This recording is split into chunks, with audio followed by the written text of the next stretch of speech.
அம்மாவின் கையளவு சோறு சேனல் நண்பர்கள் அனைவருக்கும் வணக்கம். சூப்பரான கருப்பு கொண்டக்கடலை கறி தாங்க செய்ய போகிறோம். 150 கிராம் கருப்பு கொண்டக்கடலை எடுத்து நைட்டே ஊற போட்டேன். குறைஞ்சது ஒரு 10 மணி நேரம் ஊறினா தான் நல்லா சாஃப்டாக வெந்து வரும். இந்த மூடி தேங்காய் தான் நான் பல்லாக கீறி மிக்சி ஜாரில் எடுத்துருக்குறேங்க. தேங்காய் கொஞ்சமாக சேர்த்தா போதும். ஒரு 10 முந்திரி பருப்பு சேர்த்துருக்கேன். உங்களுக்கு முந்திரி பருப்பு சேர்க்க விருப்பம் இல்லைன்னா கசகசா 1 ஸ்பூன் சேர்த்துக்கோங்க. சோம்பு 1 ஸ்பூன் சேர்த்துக்கோங்க. இப்போ தேங்காய் நல்லா கொஞ்சமாக தண்ணி விட்டு நல்லா நைஸாக அரைச்சி எடுத்துகிட்டு வந்துக்கலாம். கசகசா சேர்த்தாலும் சரி, முந்திரி பருப்பு சேர்த்தாலும் சரி, கிரேவி நல்ல ஒரு திக்னஸ் கிடைக்குங்க. டேஸ்ட்டும் ரொம்ப சூப்பராக இருக்கும். முந்திரி பருப்பு கசகசா ரெண்டுமே இல்லை அப்படின்னா வறுத்த நிலக்கடலை சேர்த்துக்கோங்க. டேஸ்ட் ரொம்ப நல்லாயிருக்கும். இப்போ குக்கர் அடுப்பில் வச்சிடலாங்க. தேங்காய் அரைச்சி எடுத்துகிட்டு வந்தாச்சு. ஒரு 3 ஸ்பூன் அளவுக்கு எண்ணெய் விட்டுட்டு ஒரு பட்டை, 2 ஏலக்காய், ஒரு நட்சத்திர சோம்பு சேர்த்துக்கோங்க. குழந்தைங்களுக்கு கொடுக்கும்போது நம்ம ரொம்ப கிராம்பு இதெல்லாம் சேர்த்தோம் அப்படின்னா பல்லில் கடிப்பட்டுச்சுன்னா குழந்தைங்க சாப்பிட மாட்டாங்க. அதனால் ரொம்ப ஸ்பைசஸ் எல்லாம் போட்டு சேர்க்க வேண்டாங்க. இப்போ பொடியாக நறுக்குன பெரிய வெங்காயம் சேர்த்துக்கோங்க. மீடியம் சைஸில் 2 பெரிய வெங்காயம் இந்த மாதிரி சேர்த்துட்டு கொஞ்சமாக உப்பு சேர்த்துட்டு நல்லா வதக்கி விட்டுக்கோங்க. வெங்காயம் கண்ணாடி பதம் வர்ற அளவுக்கு வதக்கிக்கோங்க. கூடவே ஒரு 3-4 பச்சை மிளகாய் சேர்த்துக்கலாம். நான் சேர்த்துருக்க பச்சை மிளகாய் ஒரு மீடியமான காரமுள்ள பச்சை மிளகாய், அதனால் நான் 4 பச்சை மிளகாய் சேர்த்துருக்கேன்.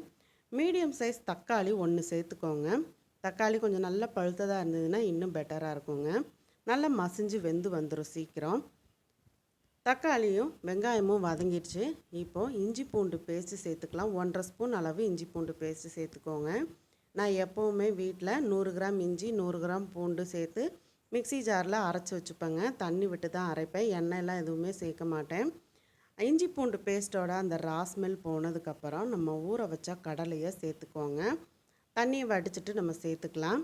ஊற வைக்கும் போதே கழுவிட்டு ஊற வச்சுக்கோங்க. கருப்பு கொண்ட கடலையில் நீங்கள் இந்த கிரேவி பண்ணுறப்போ புட்டுக்கு மட்டும் இல்லைங்க, சூப்பராக இடியாப்பத்துக்கும் கூட ரொம்ப டேஸ்ட்டாக இருக்கும். சப்பாத்தி பூரிக்கெல்லாம் கூட ரொம்ப நல்லாயிருக்கும். வாரத்தில் இந்த மாதிரி ஒரு 2 நாளைக்காவது நம்ம இந்த மாதிரி கருப்பு கொண்டக்கடலை சேர்த்து நம்ம கிரேவி செய்து சாப்பிடணும்.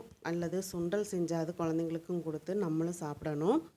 இப்போ மஞ்சத்தூள் 1/2 ஸ்பூன் சேர்த்துருக்கேன். நான் மிளகாத்தூள் 2 ஸ்பூன் அளவு சேர்த்துருக்கேன். நீங்கள் உங்கள் காரத்துக்கு ஏற்ற மாதிரி நீங்கள் சேர்த்துக்கோங்க.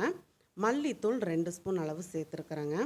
அதாவது நான் சேர்த்தது தனி மல்லித்தூள். நான் எப்போவுமே மிளகாத்தூள் தனியாக, மல்லித்தூள் வறுத்துட்டு தனியாக பொடி பண்ணி வச்சுப்பேன். மிஷினில் கொடுத்து அரைச்சி வச்சுக்குவேன்.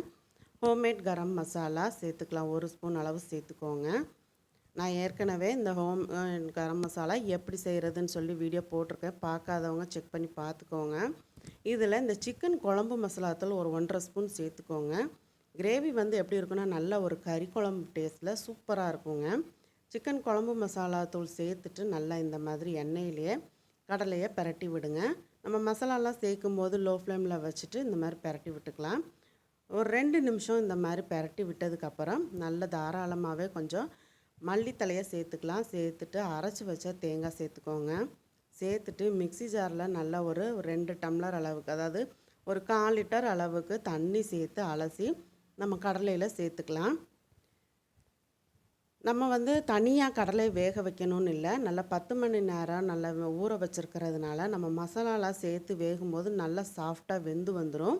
அதனால் நீங்கள் தனியாக வேக வச்சு நீங்கள் அதை குழம்பு செய்யணும் அப்படின்னு அவசியம் இல்லைங்க.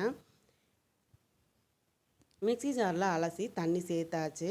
இப்போது நம்ம ஃப்ளேமை கூட்டி வச்சுட்டு நல்லா கலந்து விட்டுக்கலாம். ஒன்று போல் நல்லா கரண்டி வச்சு அந்த மசாலா எங்கேயுமே கட்டிகள் இல்லாமல் கலந்துட்டு உப்பு போதுமான்னு செக் பண்ணி பார்த்துக்கோங்க. உங்களுக்கு இந்த வீடியோ பிடிச்சிருந்துன்னா நண்பர்களுக்கு ஷேர் பண்ணுங்கள். மறக்காமல் லைக் பண்ணுங்கள். வீடியோ பற்றின கருத்துக்களை கமெண்ட் பாக்ஸில் சொல்ல மறக்காதீங்க.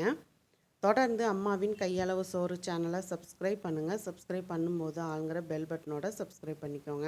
அப்போ தான் நான் போடக்கூடிய வீடியோஸ் உடனுக்குடனே நோட்டிஃபிகேஷனில் கிடைக்கும். இப்போ எல்லாம் மசாலாலாம் கலந்து விட்டு உப்பு போதுமான்னு செக் பண்ணி உப்பு பத்தலைன்னா சேர்த்துட்டு குக்கர் மூடி போட்டு ஒரு 3 விசில் விட்டிங்கன்னா நல்லா சாஃப்டாக வெந்துருங்க. குக்கரோட விசில் நல்லா அடங்கினதுக்கப்புறம் ஓப்பன் பண்ணி பார்த்தா மணக்க கறி குழம்பு சுவையில் சூப்பராக கடலைக்கறி ரெடி ஆகிடுச்சுங்க. கொஞ்சமாக மல்லித்தலையை தூவிட்டு ஒன்று போல் கலந்து விட்டுக்கோங்க. நான் இன்றைக்கி சப்பாத்திக்கு தான் இந்த கிரேவி ரெடி பண்ணியிருக்கேன். அதனால் கொஞ்சம் திக்காக பண்ணியிருக்கேன். உங்களுக்கு இந்த அளவு போதும் அப்படின்னா ஓகே. இல்லை அப்படின்னா இன்னும் கொஞ்சமே நீங்கள் தண்ணி சேர்த்து வேக வச்சுக்கலாம். சூப்பரான கடலைக்கறி மணக்க மணக்க ரெடி ஆயிடுச்சு. நீங்களும் கட்டாயம் வீட்டில் செஞ்சு பாருங்கள். முடிஞ்ச அளவுக்கு இந்த மாதிரி கருப்பு கொண்ட கடலை தாளித்து குழந்தைங்களுக்கு கொடுத்து 40 வயசுக்கு மேலே இருக்கிறவங்க கட்டாயம் ஈவினிங் டைமில் சாப்பிடுங்க. அல்லது காலையில் டிஃபனாக கூட எடுத்துக்கலாம். ஆரோக்கியமான இந்த கடலைக்கறி சூப்பராக இந்த மாதிரி கறி குழம்பு சுவையில் செய்தும் சாப்பிட்லாங்க. சப்பாத்தி, பூரி, நாண், புட்டு, இடியாப்பத்துக்கு ரொம்ப சூப்பராக இருக்கும். நான் கடலையை எடுத்து கையில் நசுக்குனப்போ பார்த்துருப்பீங்க எவ்வளோ சாஃப்டாக வெந்திருக்குதுன்னு. நல்லா சும்மா சூப்பரான கலர்ஃபுல்லான கருப்பு கடலைக்கறி ரெடி ஆயிடுச்சு. மீண்டும் அடுத்த வீடியோவில் சந்திக்கிறேன். நன்றி, வணக்கம்.